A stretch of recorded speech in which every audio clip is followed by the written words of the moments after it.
ವೀಕ್ಷಕರೇ ಪ್ರಣಾಮ. ವಿಶ್ವ ಪ್ಲಸ್ ಟಿವಿಗೆ ಸ್ವಾಗತ. ಮನುಷ್ಯರು ಮನುಷ್ಯರಿಗೆ ರಕ್ತ ಕೊಡೋದನ್ನ ನೀವೆಲ್ಲರೂ ನೋಡಿರ್ತೀರಾ, ಆದ್ರೆ ಪ್ರಾಣಿಗಳು ಪ್ರಾಣಿಗಾಗಿ ರಕ್ತ ಕೊಡೋದನ್ನ ನೀವೆಲ್ಲಾದರೂ ನೋಡಿದ್ದೀರಾ? ಇಂತಹ ವಿಶಿಷ್ಟವಾದ ಸಂಗತಿಯೊಂದಿಗೆ ನಿಮ್ಮ ಮುಂದೆ ಬಂದಿದ್ದೇವೆ. ಇದರ ಬಗ್ಗೆ ನೀವು ತಿಳ್ಕೊಳ್ಬೇಕಾದ್ರೆ ಈ ವಿಡಿಯೋನ ತಪ್ಪದೆ ಕಂಪ್ಲೀಟ್ ಆಗಿ ವೀಕ್ಷಿಸಿ.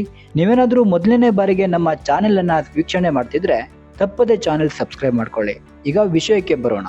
ಪ್ರಾಣಿಗಳಲ್ಲಿ ಅತ್ಯಂತ ಬುದ್ಧಿವಂತ ಪ್ರಾಣಿ ಹಾಗೂ ಎಲ್ಲರಿಗೂ ಇಷ್ಟವಾಗುವ ಅಚ್ಚುಮೆಚ್ಚಿನ ಪ್ರಾಣಿ ಅಂದರೆ ಅದು ನಾಯಿ. ನಾವು ಯಾರಿಗಾದರೂ ನಿಯತ್ತಿನ ಪಾಠ ಮಾಡಬೇಕಾದ್ರೆ ನಾಯಿಗೆ ಹೋಲಿಕೆ ಮಾಡಿ ಹೇಳೋದು ಸಹಜ. ಅಂದರೆ ನಾಯಿ ಎಂಬುದು ಅಷ್ಟು ನಿಯತ್ತಾಗಿರುತ್ತೆ ಅನ್ನೋದಕ್ಕೆ ಸಾಕ್ಷಿ. ಇಂತಹ ನಿಯತ್ತಿನ ನಾಯಿ ತನ್ನದೇ ಪ್ರಭೇದದ ನಾಯಿಗೆ ರಕ್ತವನ್ನು ನೀಡೋದ್ರ ಮೂಲಕ ಇಡೀ ಜಗತ್ತಿಗೆ ಮಾದರಿಯಾಗಿದೆ.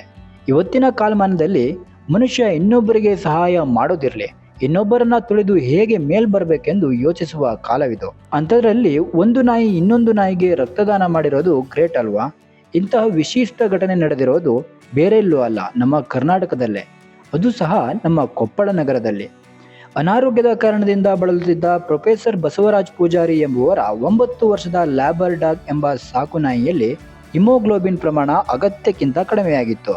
ಆಗ ನಗರದ ಪಶು ವೈದ್ಯರು ಕೊಪ್ಪಳ ನಗರದ 3 ಡಾಬರ್ ಮ್ಯಾನ್ ತಳಿಯ ಸಾಕು ನಾಯಿಗಳ ವಿಳಾಸವನ್ನ ಪತ್ತೆ ಹಚ್ಚಿ ಅವುಗಳ ಮಾಲೀಕರನ್ನ ಕರೆಸಿ ಅವರೊಂದಿಗೆ ಚರ್ಚಿಸಿ 3 ನಾಯಿಗಳ ರಕ್ತದ ಸ್ಯಾಂಪಲ್ ಅನ್ನ ಪಡೆದುಕೊಂಡು ಪರೀಕ್ಷೆಗೆ ಒಳಪಡಿಸಿದರು. ಆ 3 ನಾಯಿಗಳ ಸ್ಯಾಂಪಲ್ಗಳಲ್ಲಿ ಪ್ರೊಫೆಸರ್ ಬಸವರಾಜ್ ಪೂಜಾರ್ ಅವರ 3 ವರ್ಷದ ಲ್ಯಾಬರ್ ಡಾಗ್ ಸಾಕು ನಾಯಿಗೆ ರಕ್ತದ ಹೊಂದಾಣಿಕೆಯಾಗಿದೆ. ಈ ಮೂಲಕ ವೈದ್ಯಕೀಯ ನಿಯಮಗಳ ಅನುಸಾರವಾಗಿ 3 ವರ್ಷದ ಡಾಬರ್ ಮ್ಯಾನ್ ತಳಿಯ ಭೈರವ ಎಂಬ ಹೆಸರಿನ ಸಾಕು ನಾಯಿಯ ಕುತ್ತಿಗೆಯ ಭಾಗದಿಂದ 12 ನಿಮಿಷಗಳಲ್ಲಿ 300 ಮಿಲಿಲೀಟರ್ ರಕ್ತವನ್ನು ಪಡೆದುಕೊಂಡು ಅನಾರೋಗ್ಯದಿಂದ ಬಳಲುತ್ತಿದ್ದ ಲ್ಯಾಬರ್ ಡಾಗ್ ಎಂಬ ಸಾಕು ನಾಯಿಗೆ ನೀಡಲಾಗಿದೆ. ಇದೇ ಅಲ್ಲವೇ ಮಾನವೀಯತೆಗೆ ಮಾದರಿ? ಮನುಷ್ಯರಾದ ನಾವು ಸಹ ಇಂತಹ ವ್ಯಕ್ತಿತ್ವವನ್ನು ನಮ್ಮ ಜೀವನದಲ್ಲಿ ರೂಢಿಸಿಕೊಂಡ್ರೆ ಅದೆಷ್ಟೋ ಜನರ ಜೀವನವನ್ನ ಕಾಪಾಡಬಹುದಲ್ವಾ? ಇಂತಹ ಅವಿಸ್ಮರಣೀಯ ಘಟನೆಗೆ ಸಾಕ್ಷಿಯಾಗಿದ್ದು ಕೊಪ್ಪಳದ ಡಾಬರ್ ಮ್ಯಾನ್ ತಳಿಯ ಭೈರವ ಎಂಬ ಸಾಕು ನಾಯಿ. ದಾನಗಳಲ್ಲಿ ಶ್ರೇಷ್ಠವಾದ ದಾನ ಎಂದರೆ ಇನ್ನೊಬ್ಬರ ಜೀವ ಉಳಿಸಲು ಕೊಡುವ ರಕ್ತದಾನವೇ. ಇದರ ಬಗ್ಗೆ ನೀವೇನಂತೀರಿ? ಈ ಮಾಹಿತಿ ಬಗ್ಗೆ ನಿಮಗೆ ಏನು ಅನಿಸುತ್ತೆ ಅಂತ ಕಾಮೆಂಟ್ ಮಾಡಿ ತಿಳಿಸಿ. ಧನ್ಯವಾದಗಳು. ವಿಶ್ವ ಪ್ಲಸ್ ಟಿವಿ.